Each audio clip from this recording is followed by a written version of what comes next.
Glória a Deus. Aleluia. Que tudo maravilhoso. Se terminasse agora, eu já ia com minha bênção para casa. Glória a Deus. Vamos abrir em Atos dos Apóstolos. Glória a Deus. Capítulo 16, versículo 16. Eu me lembrei aqui de um versículo que eu recitei muito esses dias, que se encontra lá no Evangelho de João, capítulo 3, versículo 30, e diz o seguinte: foi João Batista que disse isso, ele disse assim: importa que ele cresça e que eu diminua. Quem tem que aparecer é Jesus. É Jesus Cristo que é a estrela da manhã. É Jesus Cristo que brilha. É Jesus Cristo que liberta, que cura, que salva. Jesus Cristo. Se Jesus Cristo não estiver na casa, nada acontece. Glória a Deus. Então, importa que ele cresça e que eu diminua. Glória a Deus. Nós vamos ler a partir do 16 até o 33. Glória a Deus.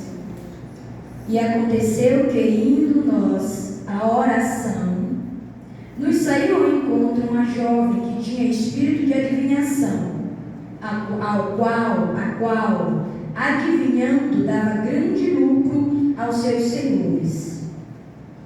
Esta, seguindo a Paulo e a nós, clamava dizendo: estes homens que nos anunciam o caminho da salvação são servos do Deus Altíssimo. E isto fez ela por muitos dias. Mas Paulo, perturbado, voltou-se e disse ao Espírito: em nome de Jesus Cristo, te mando que saias dela. E na mesma hora saiu. E vendo seus senhores que a esperança do seu lucro estava perdida, prenderam Paulo e Silas e os levaram à presença dos magistrados. Versículo 20. E apresentando-os aos magistrados, disseram: estes homens, sendo judeus, perturbaram a nossa cidade. Nos expõe o costume que não é lícito receber nem praticar, visto que somos romanos. 22. E a multidão se levantou unida contra eles. E os magistrados, rasgando-lhes as vestes, mandaram açoitá-los com vara. 23. E havendo-lhes dado muito açoites, os lançaram na prisão, mandando ao carcereiro que os guardasse com segurança, o qual, tendo recebido tal ordem, os lançou no cárcere interior e lhes segurou os pés no tronco. 25. Perto da meia-noite, Paulo e Silas oravam e cantavam hinos a Deus, e os outros presos os escutavam. E de repente sobreveio um tão grande terremoto, que os alicerces do cárcere se moveram, e logo se abriram todas as portas, glória a Deus, e foram soltas as prisões de todos. Acordando o carcereiro e vendo abertas as portas da prisão, tirou a espada e quis matar-se, cuidando que os presos já tinham fugido. 28. Mas Paulo clamou com grande voz, dizendo: não te faças nenhum mal, que todos aqui estamos. E pedindo luz, saltou dentro todo o trigo, se prostrou ante Paulo e Silas, e tirando-os para fora, disse: senhores, que é necessário que eu faça para me salvar? E eles disseram: crê no Senhor Jesus Cristo, será salvo tu e a tua casa. E lhes pregaram a palavra do Senhor e a todos os que estavam em sua casa. E tomando-os eles consigo naquela mesma hora da noite, lavou-lhes os vergões, e logo foi batizado ele e todos os seus. Glória a Deus. Meus irmãos, aleluia. Nós acabamos de fazer a menção do texto, e esse texto eu estive meditando há uns dias atrás, e eu me perguntava, Senhor, a situação de Paulo e Silas, que eles enfrentaram, que eles passaram naquela cidade. A Bíblia ela diz aqui no versículo 9: Paulo teve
E na mesma hora o espírito saiu. Só que a gente lê no versículo 16 que Paulo e Silas, eles subiam para orar. Glória a Deus. Aqui nós lemos que ele ia orar. Aconteceu o que? Indo a oração. Então Paulo, ele tinha uma vida de oração. E naquela mesma hora que Paulo estende as mãos, aquele espírito, ele sai daquela mulher. Meus irmãos, o que me chama a atenção nesse texto é que acontece algo. Acontece o primeiro ponto. O primeiro ponto, acontece uma libertação, sim ou não? Acontece uma libertação. Glória a Deus, glória a Jesus. Aquela mulher, ela foi liberta. Só que agora vem uma consequência para aquele senhor. Que consequência é aquela? Os homens, aqueles senhores, eles têm um prejuízo. Prejuízo. Quem que gosta de ter prejuízo aqui? A mulher dava lucros. Aqueles senhores. Aí acontece o segundo ponto. Irmãos, eu me colocando, imaginando um pouco sobre a minha questão financeira. Só baixa mais um pouquinho. Quando a gente é assaltado, a gente se zanga, sim ou não? Quando a gente é enrolado, a gente não se zanga? Se zanga, irmão. A gente fica zangado, a gente fica com raiva, porque nós somos carne, nós somos humanos. Agora está se tratando de senhores que não conheciam a Jesus Cristo e que a vida daqueles senhores agora, a vida financeira deles, água abaixo. Com certeza a raiva entrou, com certeza o ódio entrou no coração daqueles senhores. Aí vai acontecer agora outro ponto que acontece é que aqueles homens, eles pegam Paulo e Silas e levam até a praça, no versículo 19, você lê isso, até os magistrados naquela cidade de Filipos. Louvado seja o nome do Senhor, para todo sempre. Agora só que a Bíblia diz que apresentando eles ao magistrado disseram: olha, estes homens, sendo judeus, pedem para a nossa cidade, 21, e nos expõe os costumes que não é lícito receber, nem praticar, visto que somos romanos. 22. Olha o que acontece no 22. Chama a minha atenção o que acontece no 22. E a multidão. Irmão, aqui não está falando algumas pessoas. Aqui não está falando um grupo de pessoas se levantaram contra Paulo e Silas. Aqui está dizendo que a multidão se uniu contra a multidão. Está falando de multidão. Se uniu contra eles. E os magistrados, rasgando-lhe as vestes, mandaram açoitá-los. E ali eu começo a meditar e dizer: Jesus, mas Paulo e Silas, eles fizeram o bem. O que é que o Senhor permitiu? Tiveram as suas vestes rasgadas, ou constrangimento. Será que nós estamos preparados para passar o constrangimento? Porque nós, irmãos, não nos enganamos, nós achamos que o Evangelho é uma colônia de férias.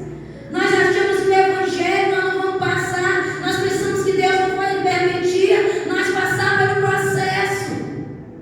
Porque se a gente pega o texto, pega o exemplo de Paulo e Silas, a gente vai analisar que eles passaram o processo e eles não saíram do processo.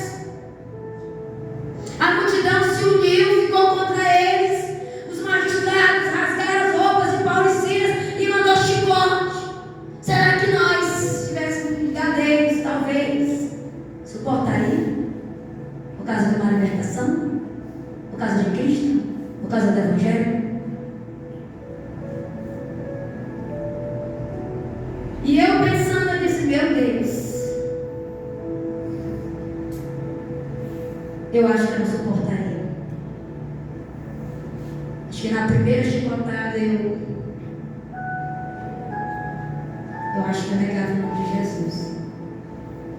Irmão, a gente tem que ser sincero, porque Deus conhece o nosso coração. A gente não faz ideia do que é uma chicotada nas costas. Eles foram açoitados. Eu já põe ele cinta aqui nas costas. Tapada de cima. Dói ou não dói? Só que era do pai e da mãe.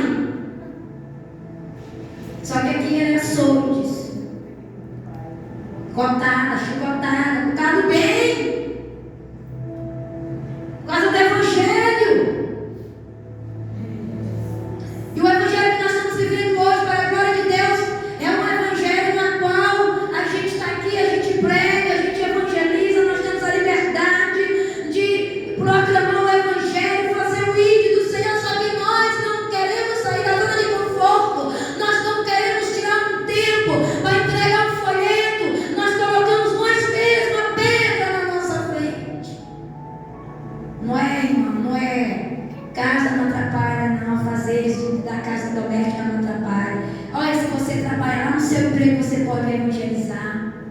Lá na sua faculdade, na sua escola, você pode falar de Jesus Cristo. Enquanto pode.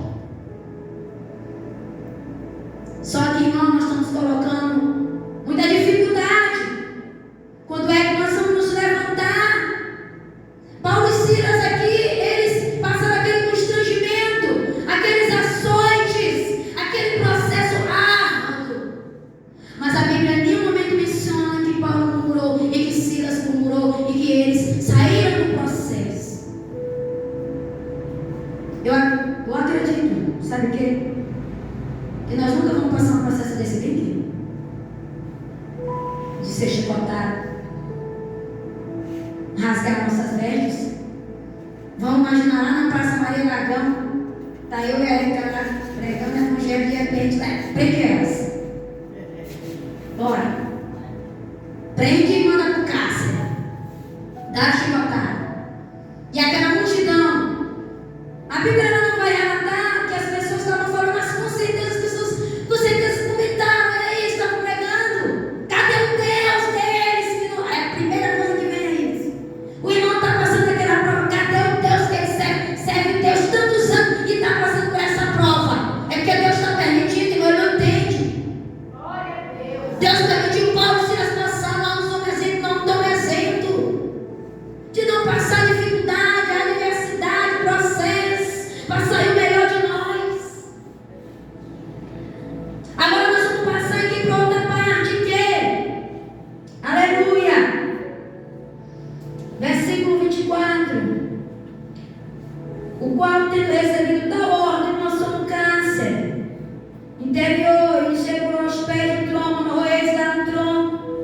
Glória a Deus. Agora a gente vai analisar o processo que eles vão passar, porque parece que está ficando cada vez mais difícil para Paulo e Silas. Já não bastava aquela chicotada, agora eles vão ser lançados na prisão. Eles não roubaram, eles não assassinaram ninguém. Olha aí o exemplo. Pega o exemplo. Pega o exemplo de Paulo e Silas. Isso aqui foi fato. Isso aqui é exemplo para nós. São lançados na prisão. Só que agora, a Bíblia relata no versículo 25 algo extraordinário. Irmãos, quando a gente está passando por prova, será que a gente louva? Prova difícil mesmo. Principalmente quando se trata de alguém de dentro da nossa casa, que está numa situação perigosa, que está dando trabalho, que está te entristecendo, a vida financeira está zero, alguém que está se levantando contra ti todo dia, te machuca, sabe, com palavras. Olha aí. Só que agora você vai pegar o exemplo de Paulo e Silas. Nós vamos pegar o exemplo. Eles no cárcere, machucadas as costas, porque eles foram açoitadas. Foi ou não? Açoitadas as costas, sangrando, ardendo, doendo. Aleluia. A Bíblia ela relata que era quase meia-noite. Aleluia. Era quase meia-noite. Mas quando nós estamos passando uma prova árdua, nós não cantamos nem de manhã, quer virar meia-noite. Só que agora Jesus, Ele está aqui nessa noite e Ele quer falar com nós, conosco, convosco. Que Ele quer que nós pegamos esse exemplo aqui, olha. Paulo e Silas, costas doendo, ardendo. O processo, só que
É por isso que nós temos que louvar. É por isso que nós temos que orar.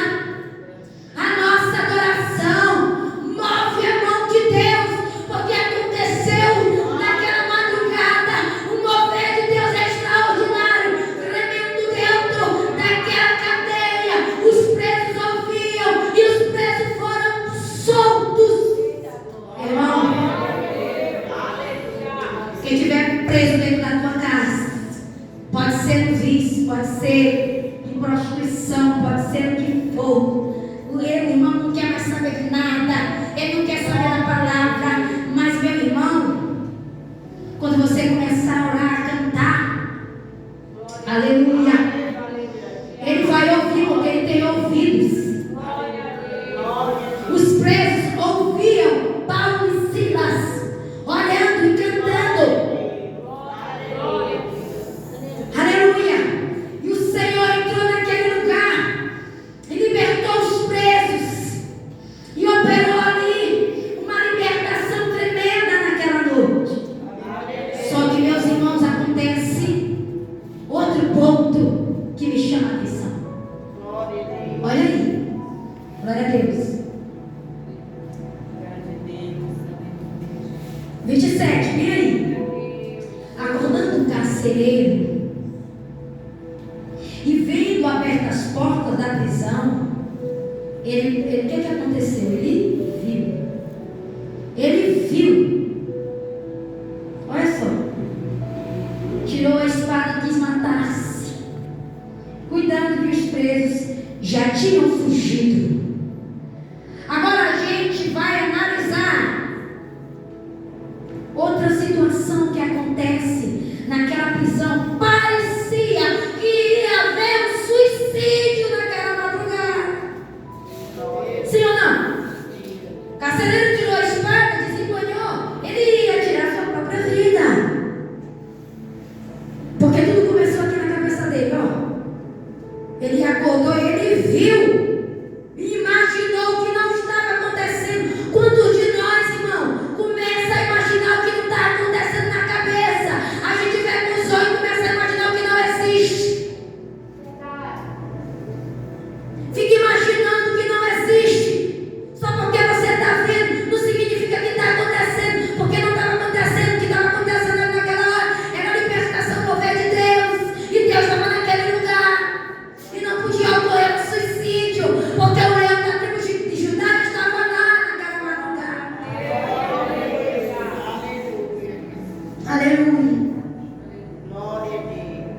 Aleluia. Aí acontece que Paulo clamou com grande voz dizendo: não te faças nenhum mal, que todos aqui estão. 29. Pedindo luz. Pedindo luz. Espera aí. O carcereiro pediu luz, sim ou não? Então estava tudo escuro. Como é que Paulo chegou no escuro? Como é que Paulo chegou no escuro? Irmãos, quem tem Jesus enxerga até no escuro. Irmão, o Senhor vai mostrar para ti a visão. Se tiver alguém dentro da tua casa querendo cometer suicídio, o Senhor vai te mostrar, vai te revelar. Se Satanás está armando contra a mente de alguém dentro da tua parentela, o Senhor vai te mostrar e vai te dar a visão. Aleluia. Porque o cenário aqui está parecendo que vai acontecer um suicídio. Só que agora, Paulo, ele diz: não te faça nenhum mal. E o carcereiro, o que acontece? Eu não estou ouvindo. O carcereiro ouve. Você está vendo? Ele ouve Paulo. Ele, não te faça nenhum mal. E ele no escuro traz luz. Glória a Deus. Traz luz. Glória a Deus. Aí agora eu vou recitar um texto. Aleluia. Que diz o seguinte: Jesus disse: eu sou a luz. Glória a Deus. Evangelho de João, capítulo 12, versículo 46. Jesus diz: eu sou a luz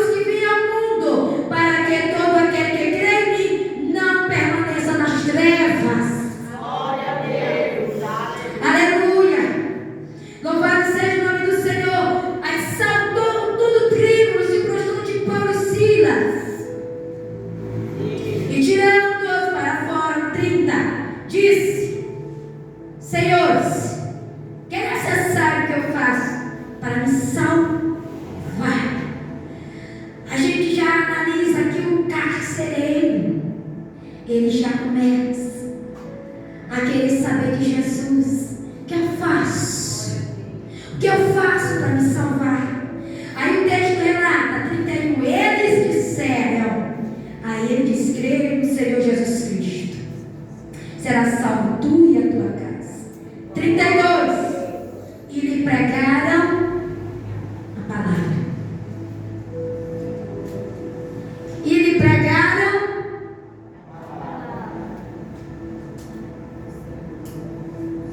a palavra. E lhe pregaram a palavra do Senhor. E a todos os que estavam em sua casa. E tomando-os, eles consigo naquela mesma hora da noite, lavou-lhes os vergões e logo foi batizado, ele e todos. Agora, meus irmãos, a gente analisa que Paulo e Silas, da forma que eles se encontravam, eles não murmuravam, eles não murmuraram, eles não reclamaram, eles continuaram da forma que eles se encontraram. O Senhor Jesus Cristo entrou, fez o mover da libertação. Agora o Senhor Jesus Cristo, ele acaba com o espírito de suicídio. Paulo e Silas, do jeito que estavam, começa a pregar para aquele carcereiro e a sua família. Só que agora vai acontecer algo maior do que a libertação. O que acontece? Salvação. Sussurrado. O milagre da salvação do carcereiro, não só dele, mas de toda a sua casa. Irmãos, se a gente pega o texto, tudo aconteceu numa madrugada. Tudo aconteceu numa madrugada. O Senhor Jesus Cristo desceu através da vida daqueles dois que estavam machucados, mas eles não saíram da prova, porque eles tinham convicção que eles tinham que pregar o Evangelho, seja onde for, seja no dor, seja na boca de fumo, seja lá onde você estiver, você tem que pregar o Evangelho, porque o Senhor permite as situações, porque Ele quer salvar os perdidos. O Senhor Jesus Cristo, Ele não faz acepção de pessoas, porque a gente pega o texto e Deus permitiu que eles entrassem naquela prisão, passassem aquele processo, porque Deus tinha planos de salvação. Dentro da cadeia, irmã Rosicléia. Ah, por que meu filho está preso? Porque Deus quer falar com ele lá na prisão, assim como o Senhor libertou os presos naquela época. O mesmo Deus que operou ontem, no passado, opera no presente. E o milagre de salvação foi extraordinário naquela madrugada. Porque, irmãos, Jesus, Ele faz assim. Louvado seja o nome do Senhor. Está faltando, sabe por quê? Nós se posicionar, porque nós estamos passando o que Paulo e Silas passaram no passado. O dever de Paulo e Silas aqui só foi o quê? Ora, quem prestou atenção vai me dizer. Era o quê? O dever de Paulo e Silas: louvar e orar. É diferente pra gente? Não é diferente, não. O nosso dever é orar, louvar, fazer o íntimo de Deus, evangelizar. Jesus disse: ide por todo mundo, pregar o Evangelho. Quem crê e for batizado será? E naquela noite o carcereiro creu. E a sua família foi salva.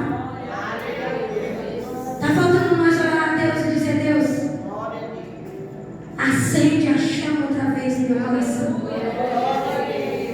Vem, Espírito Santo, manifesta a tua presença em meu coração, para que eu sinta o desejo de ser bênção para os meus vizinhos, de ser bênção na faculdade, de ser bênção no meu emprego, de ser bênção no colocar as plantas dos meus pés. Eu não quero me envergonhar da tua palavra. Meu Deus amado, acende a chama. Eu preciso falar do amor de Jesus Cristo. Nós não podemos ter vergonha de admitir e assumir Jesus. Porque se a gente se envergonhar de Jesus, ele vai o quê, irmã? Se envergonhar de nós. Aleluia. Irmãos, eu pego esse exemplo. A conclusão desse texto é que houve libertação, a libertação daquela menina, a libertação dos presos, a salvação da família do carcereiro. A conclusão é que houve salvação, houve o mover de Deus através de duas pessoas que se permitiram passar pelo processo, não desistiram, continuaram ali, na prova, continuaram porque eles sabiam que Deus ia fazer alguma coisa. Porque quem estava permitindo era Deus. E se você está passando algum processo na tua vida, Deus tem o melhor. Se você está passando um aperto, um estreito, vai ter salvação, vai ter libertação. É só você orar, é só você cantar, é só você não murmurar, não reclamar, pedir a Deus a clareza. Me esclarece, Senhor, para que eu possa suportar, pegar o exemplo dos nossos irmãos e continuar firme, firme nas promessas do Senhor. Meus irmãos, para encerrar, um dia também eu estava presa. Eu vinha conversando com a irmã Sé ontem à noite. Presa no mundo das drogas, na promiscuidade, no mundano, usando todo tipo de droga. Vivi na rua, passei quase 3 anos na rua, jogada. Eu nasci em um berço cristão. Escute, isso é muito importante. Eu nasci em um berço cristão. Eu cresci vendo minha avó louvar o Senhor. Ela arrumava a mesa, ela botava o café da manhã, e ali ela ia louvar o inário. Nós éramos adventistas, ela ia louvar o inário. Aí ela deu uma palavra. Eu não vi um avô, não tinha, era só mulher, era só minha avó e minhas tias. Meu pai na época tinha faleceu, e ali eu acabei de morar com minha avó. Mas chegou um tempo da minha vida, com uma certa idade, com 10 anos, minha avó não tinha mais condições de ficar comigo e com minha irmã. Acabou nos mandando para a casa da minha mãe.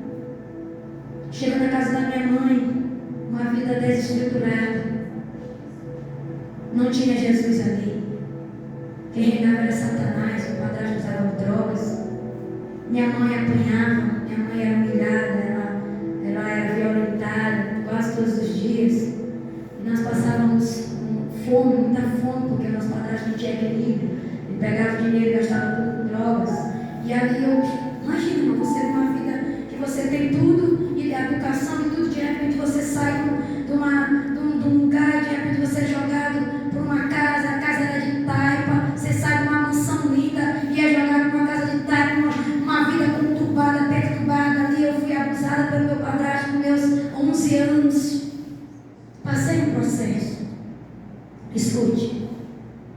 E depois eu fui crescendo, alcançando 16, 17 anos, já saí de casa, porque não aceitava mais aquela situação que eu estava enfrentando com meu padrasto. Saí de casa, fui trabalhar em casa de família. Daí as coisas começaram a piorar mais para mim, e depois eu me entreguei mesmo de uma vez. Irmão, mas eu vou dizer uma coisa para vocês. Mesmo eu lá, nas drogas, no mundo. Quando eu ficava só eu sabia que existia um Jesus. Só que eu não conhecia Jesus, eu conhecia a letra daquilo. Eu sabia dos 10 mandamentos, eu fui ensinada os 10 mandamentos. Eu fui ensinada o Novo Testamento. Eu fui ensinada. Só que eu dizia assim: existe um Jesus que cura, um Jesus que liberta. Irmãos, ali eu comecei a falar com Cristo, a falar com Deus. E para a glória de Deus, hoje eu estou 8 anos de convertida. O Espírito Santo me convenceu do pecado. E hoje eu conheço a pessoa de Jesus Cristo. Às vezes a gente olha que aquela pessoa cresceu, o pai não ensinou, mas ele não conhece Jesus, ele não é ainda convertido. Mas ele sabe que existe Jesus, por quê? Porque a palavra estava aqui, no meu coração. Eu sabia que se eu morresse daquela forma, eu descia para as profundezas do inferno. E Jesus me tirou do lamaçal para a honra e glória do nosso Senhor Jesus Cristo. Eu estou aqui louvando e adorando ao Senhor. Eu estou aqui para servir. Amém? Eu quero agradecer aqui a rica oportunidade no nome do Senhor Jesus.